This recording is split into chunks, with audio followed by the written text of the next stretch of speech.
What would you do if you caught your uncle's new wife practicing his signature on hidden cameras just days before he died? I need to tell you about how my uncle's new wife tried to steal 4 years of my life's work, and how I got the most satisfying revenge imaginable. My name is Maya, and until 3 weeks ago, I thought I was about to achieve my biggest dream. For the past 4 years, I had been painstakingly restoring my grandmother's antique shop, a beautiful century-old building that had been in our family since 1923. My Uncle Robert had promised me that when he passed, the shop would be mine. After all, I was the one who had poured my heart, soul, and $85,000 of my own money into bringing it back to life. The shop sits on Main Street in our small Vermont town, with original hardwood floors, exposed brick walls, and these gorgeous bay windows that catch the morning light perfectly. When I first started working on it 4 years ago, the place was falling apart. The roof leaked, the electrical system was from the 1940s, and there was actual mold growing in the back storage room. But I saw its potential, and more importantly, I felt connected to my grandmother's memory every time I walked through those creaky doors. Uncle Robert had always been like a second father to me. After my parents died in a car accident when I was 12, he stepped up in ways that still made me emotional to think about. He paid for my college, helped me through my quarter-life crisis, and when I told him I wanted to restore Grandma's shop instead of pursuing my marketing degree, he supported me completely. That's why what happened next felt like such a betrayal. 8 months ago, Uncle Robert started acting differently. He had always been a bit of a hermit since Aunt Linda died 3 years earlier, but suddenly he was talking about this woman he met online. Priya Vasquez, 34 years old, worked in real estate according to him. They had connected on some senior dating site, though at 67, Uncle Robert wasn't exactly what I'd call senior. The first time I met Priya, something felt off. She was beautiful, well-dressed, and seemed genuinely interested in Uncle Robert's stories about the family business. But there was something calculating in her eyes when she looked around the shop during her first visit. She asked very specific questions about the building's history, the property value, and how much the renovation was costing. At the time, I thought she was just being thorough about getting to know Uncle Robert's life. They got married 6 months after meeting, which seemed rushed to me, but Uncle Robert seemed happy. He was smiling more, taking better care of himself, and even started talking about maybe traveling with Priya once my grand reopening happened. I had planned the reopening for the first week of December, right in time for the holiday shopping season. I had already spent $12,000 on marketing, catering, and special events. The problem started small. Priya would make little comments about how much money I was spending on the renovation. She would suggest that maybe Uncle Robert should consider selling the building instead of keeping it in the family. She started pointing out every little flaw in my work, questioning my decisions, and generally making me feel unwelcome in what had always been my safe space. Then, in October, Uncle Robert started seeming confused about things. He would forget conversations we had just had, repeat the same stories multiple times in one visit, and sometimes struggle to remember specific details about the renovation timeline. I was worried, but Priya kept insisting he was just tired from all the wedding planning and adjustments to married life. The first major red flag came when I found Priya in the shop by herself on a Tuesday afternoon. I had given Uncle Robert a key so he could check on the progress whenever he wanted, but seeing her there alone made me uncomfortable. She claimed she was just looking around, but I caught her taking pictures of the electrical panel, the new HVAC system, and the restored original features. When I asked her about it, she said she was just documenting things for Uncle Robert since his memory wasn't what it used to be. That comment bothered me for days. His memory wasn't what it used to be. Was she admitting that something was wrong with him, or was she planting seeds to make me question his mental state? 2 weeks later, I overheard a phone conversation that changed everything. I had arrived at the shop early to meet with the flooring contractor, and I could hear voices coming from the office upstairs. Uncle Robert and Priya were there, and she was speaking in this patient, almost condescending tone. "Robert, we talked about this," she was saying. "Maya is a sweet girl, but she's in over her head. This building is worth so much money, and she's just a young woman playing with antiques. Wouldn't it be better to sell it and use that money for our retirement? We could travel, maybe buy that condo in Florida you mentioned." I heard Uncle Robert's voice, but it sounded uncertain. "But I promised Maya. She's worked so hard, and this was her grandmother's dream." I know, honey, but sometimes we have to make hard decisions. Besides, if you leave it to her and something happens to the business, she'll be stuck with a huge financial burden. Wouldn't it be kinder to handle the sale yourself and maybe give her some of the money to start over with something more realistic? My heart was pounding. I wanted to march upstairs and confront her right then, but something told me to wait and gather more information. This conversation proved that Priya was actively working to undermine my relationship with Uncle Robert and manipulate him into changing his plans. Over the next few weeks, I started paying closer attention to their interactions. Priya would constantly remind Uncle Robert about his memory issues, suggest that he was getting too old to handle big decisions, and praise him for being smart enough to think about the future. She was gaslighting him, making him doubt his own judgment while positioning herself as his helpful, younger wife who only wanted what was best for him. The situation escalated dramatically in November. I was putting the finishing touches on the holiday window display when Uncle Robert arrived looking distressed and confused. He sat down heavily in one of the restored Victorian chairs and put his head in his hands. "Maya, I need to talk to you about something," he said, and my stomach dropped. "Priya thinks maybe we should reconsider the arrangement with the shop." I sat down across from him, trying to keep my voice calm. "What do you mean, Uncle Robert?" "She's been doing research, and apparently this building is worth a lot more than I realized. She thinks it would be smarter to sell it now while the market is good, rather than leave it to you and burden you with the responsibility." "Burden me?" I couldn't keep the hurt out of my voice. "Uncle Robert, this shop is my life. I've spent 4 years and $85,000 restoring it. The grand opening is in 3 weeks. This isn't a burden, it's my dream." He looked at me with these sad, tired eyes. "I know, sweetheart. But Priya says I'm not thinking clearly about these things anymore. She says I made promises when I was younger that don't make sense now." That was the moment I realized how serious this was. Priya wasn't just trying to influence Uncle Robert, she was systematically undermining his confidence in his own judgment and rewriting the history of our relationship. She was making him believe that his promise to me was some kind of mistake rather than a thoughtful decision made by a loving uncle who had watched me dedicate years of my life to honoring our family legacy. "Uncle Robert," I said carefully, "do you remember why you wanted me to have the shop?" He was quiet for a long moment, and I could see him struggling to organize his thoughts. "You remind me so much of your grandmother. She would have loved seeing what you've done with this place. Then why would you change your mind now?" "Priya says I need to think about my wife's future, not just old promises. She says if something happens to me, you'd be stuck with a business you might not be able to handle, and she'd have nothing." I wanted to scream. Priya had been married to him for barely 6 months, while I had been part of his life for 16 years. But more than that, she was manipulating his growing confusion to make him doubt everything he had believed and planned for. The conversation ended with Uncle Robert saying he needed more time to think. He left looking more confused and distressed than when he had arrived. I spent that evening researching elder abuse and manipulation tactics, and everything I read confirmed my worst fears about what Priya was doing. That weekend, I decided to install security cameras throughout the shop. I told myself it was just for general security purposes, but honestly, I had a feeling that Priya might try something. I installed cameras in the main showroom, the office upstairs, the storage room, and even one hidden behind some books that had a clear view of the desk where Uncle Robert kept important papers. The cameras turned out to be the best decision I ever made. 2 days after I installed them, I got motion alerts on my phone while I was at my part-time job at the coffee shop downtown. I checked the feed and saw Priya in the office, going through Uncle Robert's desk drawers.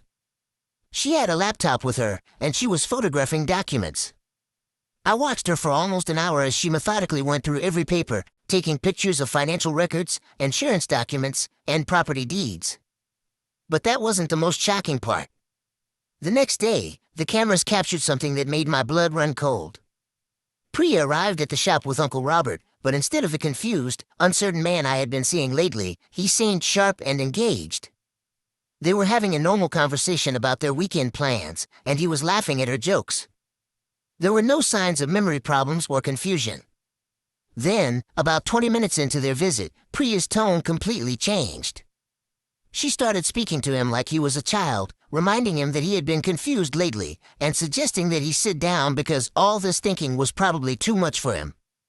I watched in horror as she literally coached him into acting confused and uncertain. "Remember what we talked about, Robert," she said in that patient, condescending tone. "You've been having trouble remembering things lately, and that's okay. It's normal at your age. That's why it's so important that you let me help you make these big decisions." Uncle Robert, who had been perfectly lucid moments before, started nodding and looking uncertain. "You're right. I've been feeling confused about things." "Of course you have, honey. That's why I researched everything about the shop for you. It's worth $340,000, Robert. $340,000. Maya is a sweet girl, but she's not equipped to handle that kind of responsibility. If you leave it to her and the business fails, she'll lose everything, and so will we." I was watching a master manipulator at work, and it was terrifying. She was systematically training Uncle Robert to doubt his own mental capacity while positioning herself as his savior and protector. Worse, she had clearly had the property appraised without telling us, which explained her sudden interest in the shop's value. But the most damning footage came 3 days later. I was at home when I got another motion alert, this time at 11 at night. Priya was in the shop by herself again, but this time she had printed out what looked like legal documents. She spent over an hour at Uncle Robert's desk, and I could see her practicing writing his signature on a piece of paper. The next morning, she was back with Uncle Robert, and this time she had a man with her who she introduced as a lawyer. I watched through the cameras as she guided Uncle Robert through signing papers, constantly reminding him that he was doing the right thing and that this would protect everyone. She had coached him so thoroughly that he was practically parroting her words about how he was too confused to handle big decisions and how he trusted Priya to help him. The lawyer left with the signed documents, and I knew I had just watched Uncle Robert sign away my future. That afternoon, Uncle Robert called to ask me to meet him at the shop. When I arrived, he was sitting in that same Victorian chair, looking defeated and exhausted. Priya stood behind him with her hand on his shoulder like some kind of guardian. "Maya," he started, and his voice was shaking, "I've made a decision about the shop." My heart was pounding, but I tried to stay calm. "What kind of decision?" Priya squeezed his shoulder, and he continued. "I've decided to leave the building to Priya in my will. She's my wife now, and I need to take care of her future." The words hit me like a physical blow. For years of work, $85,000, and my entire future gone. "Uncle Robert, we had an agreement. You promised me this shop. I've put everything into it." "I know, sweetheart, but I wasn't thinking clearly when I made that promise. Priya has helped me understand that I need to be more responsible about my assets." I looked at Priya, who was wearing this fake sympathetic expression. "Of course, Maya, we understand how disappointing this must be. But Robert's health isn't what it used to be, and we need to make sure his decisions are in everyone's best interest." "His health?" I snapped. "There's nothing wrong with his health. You're manipulating him." Priya's expression hardened for just a moment before she put the concerned wife mask back on.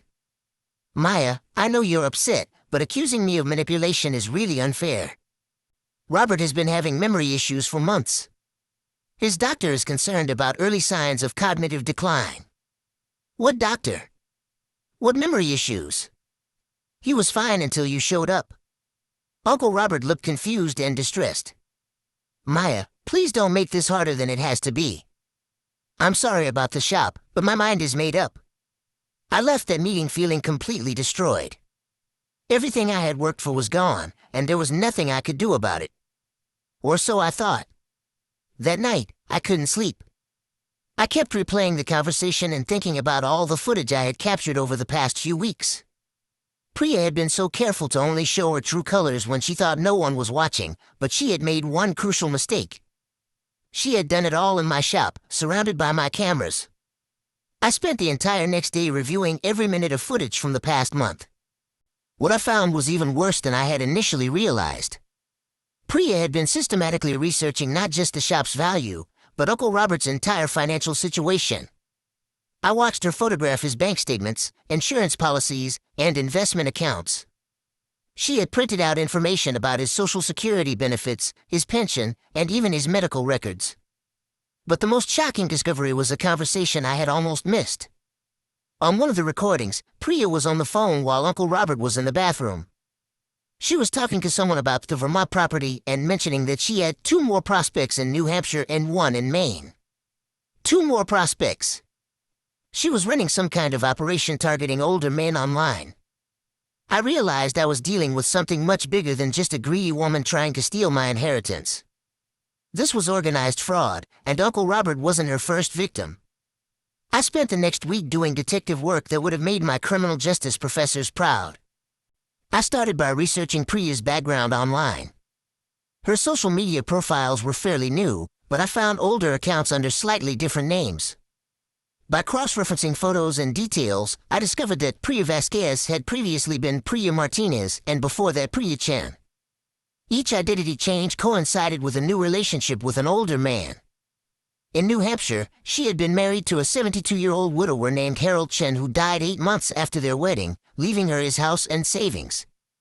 In Maine, she had been engaged to a 68-year-old retired teacher named Frank Martinez who mysteriously broke off the engagement and moved to Florida just before she started dating Uncle Robert.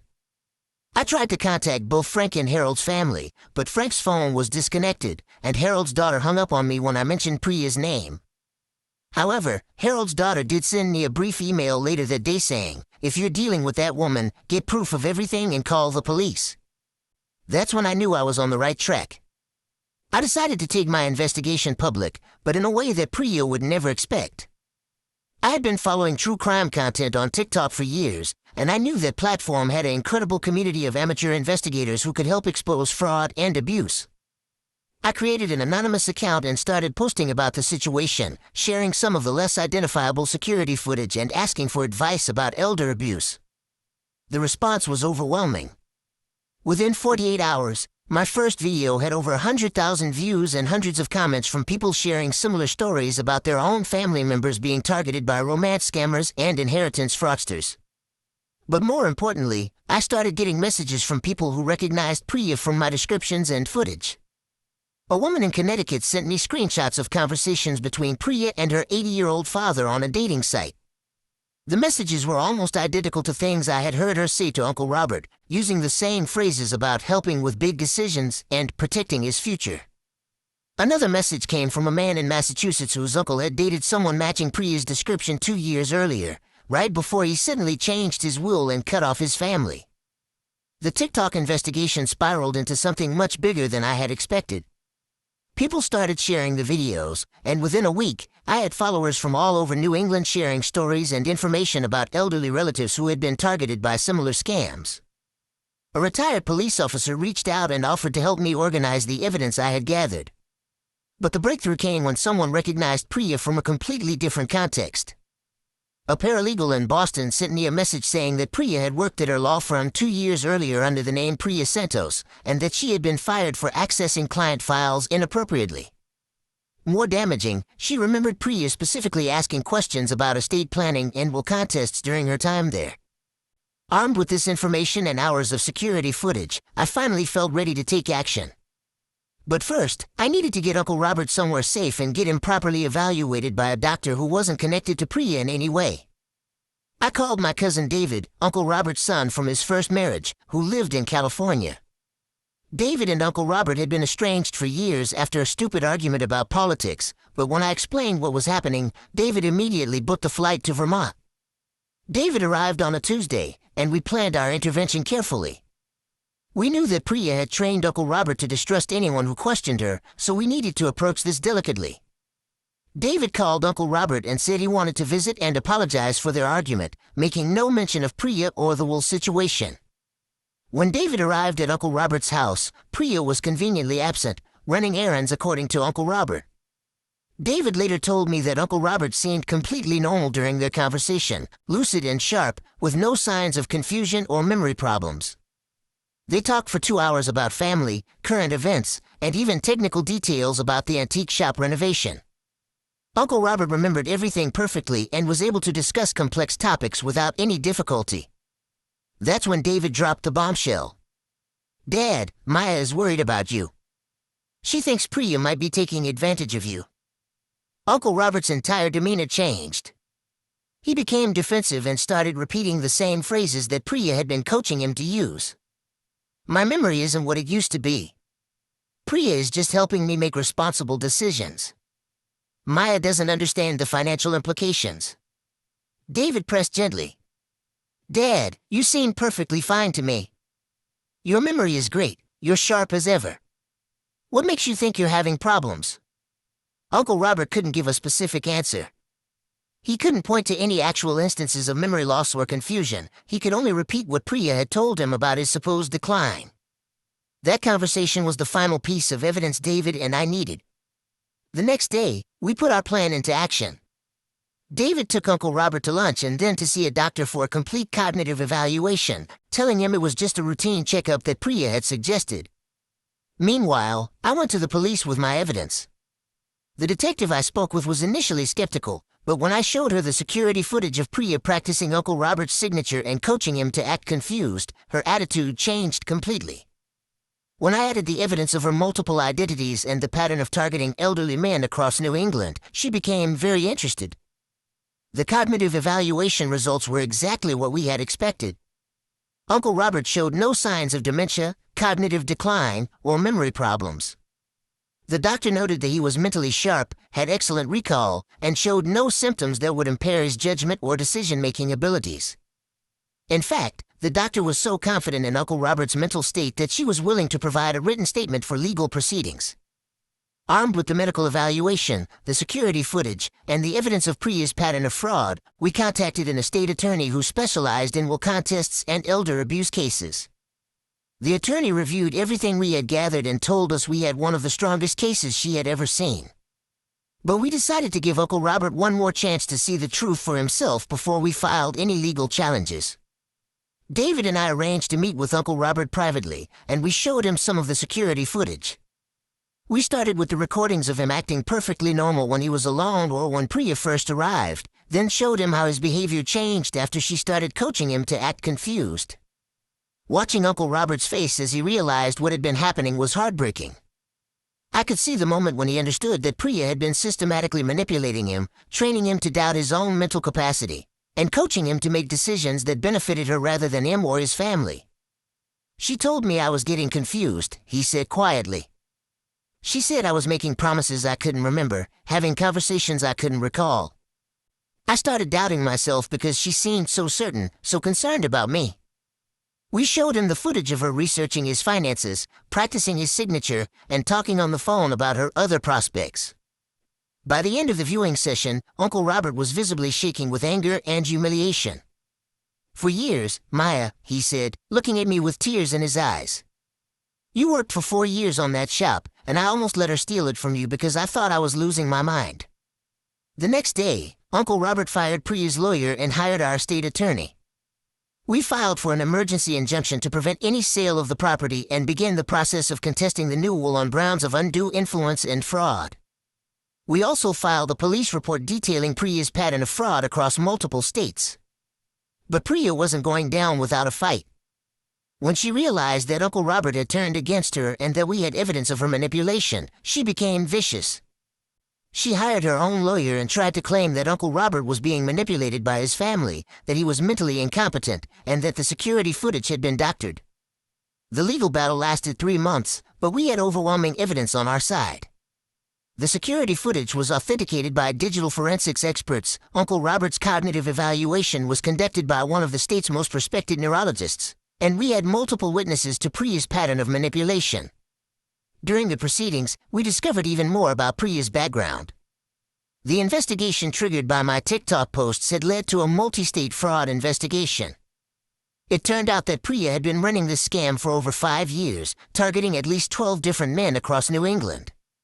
She had stolen an estimated $1.8 million through various inheritance frauds, real estate scams, and financial manipulation schemes. The most shocking revelation was that Priya wasn't even her real name. Her actual identity was Maria Santos, and she had a criminal record in Florida for check fraud and identity theft.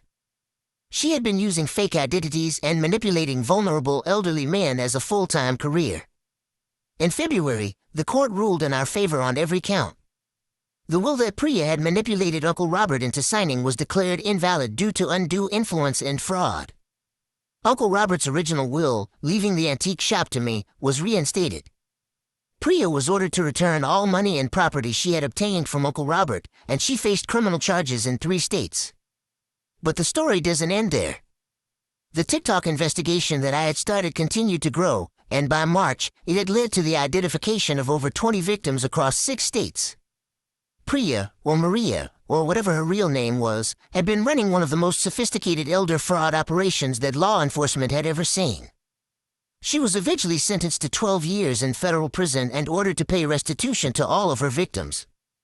The antique shop reopened in April, 4 months later than I had originally planned, but it was worth the wait. The publicity from the legal case and the viral TikTok investigation had brought national attention to the shop, and we had customers driving from hours away to visit. The grand opening weekend generated more revenue than I had projected for the entire first month. Uncle Robert has been amazing throughout this entire process. He was devastated by how easily he had been manipulated, but he channeled that energy into helping other families recognize and prevent similar scams. He now volunteers with the state's Elder Abuse Prevention Program and has helped identify several other fraud cases. The most satisfying moment came 6 months after the legal victory, when I received a letter from Harold Chen's daughter in New Hampshire. She thanked me for exposing Priya and told me that my investigation had helped her family recover some of the money that Priya had stolen from her father's estate. She enclosed a photo of her father in his garden, saying that he would have been proud to know that his story helped protect other families. As I'm writing this, it's been almost a year since the whole nightmare started. The antique shop is thriving. I've paid back most of the legal fees from the increased business, and I've even been able to hire 2 part-time employees. Uncle Robert and I are closer than ever, and he's become one of my best advisors for running the business. But more than the financial victory, I'm proud of the fact that our case has helped change how elder abuse is investigated and prosecuted in our state. The security footage evidence and the pattern of online dating fraud that we documented has led to new laws and better training for law enforcement. I still get messages from people who saw the TikTok investigation and recognized similar patterns in their own families. Last month, a woman in Oregon contacted me because her mother was dating a man who was using the exact same manipulation tactics that Priya had used on Uncle Robert.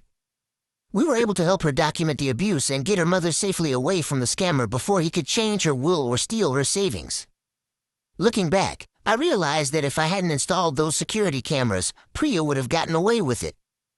Uncle Robert would have died believing that he was losing his mind. I would have lost everything I had worked for, and she would have moved on to her next victim with another $340,000 in her pocket. The experience taught me that sometimes the people who seem the most helpful and caring are actually the most dangerous. Priya was a master at appearing concerned and supportive while she was systematically destroying Uncle Robert's confidence and stealing his assets. She nearly succeeded because she understood that the best way to manipulate someone is to make them doubt themselves. But it also taught me about the power of evidence, persistence, and community. The security footage gave me proof that no one could deny. The TikTok investigation connected me with other victims and experts who could help, and having David's support gave me the strength to fight when the legal battle got difficult. The antique shop is exactly what I dreamed it would be, a place where people can connect with history and find treasures that have been loved by previous generations. Every morning when I unlock those original doors and see the sunlight streaming through the bay windows, I remember my grandmother and feel grateful that her legacy is safe. Uncle Robert often stops by in the afternoons to help with customers and tell stories about the shop's history. He's back to his sharp, funny, caring self, and seeing him healthy and confident again is worth more to me than any amount of money. Sometimes people ask me if I feel bad about what happened to Priya, about her going to prison and having her life destroyed. The honest answer is no, I don't feel bad at all. She made a career out of targeting vulnerable people, stealing their money, and destroying their families.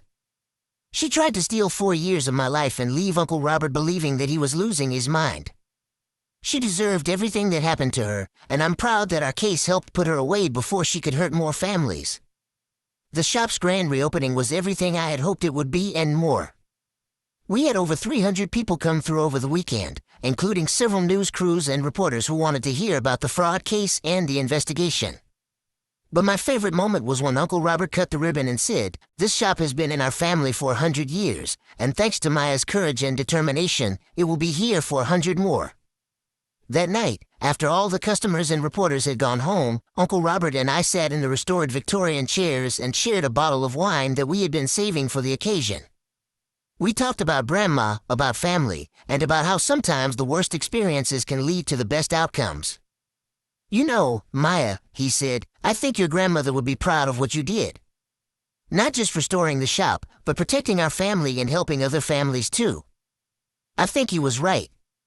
The shop is beautiful, the business is successful, and most importantly, our family is stronger than ever. But beyond that, I know that our fight helped protect other elderly people from predators like Priya, and that makes everything we went through worthwhile. As I lock up the shop each evening and look at the sign that reads Chen Family Antiques, EST 1923, I feel connected to all the generations of my family who built this business and to all the future generations who will continue its legacy. Priya tried to steal that connection, but she failed, and now she's paying the price while I'm living my dream every single day.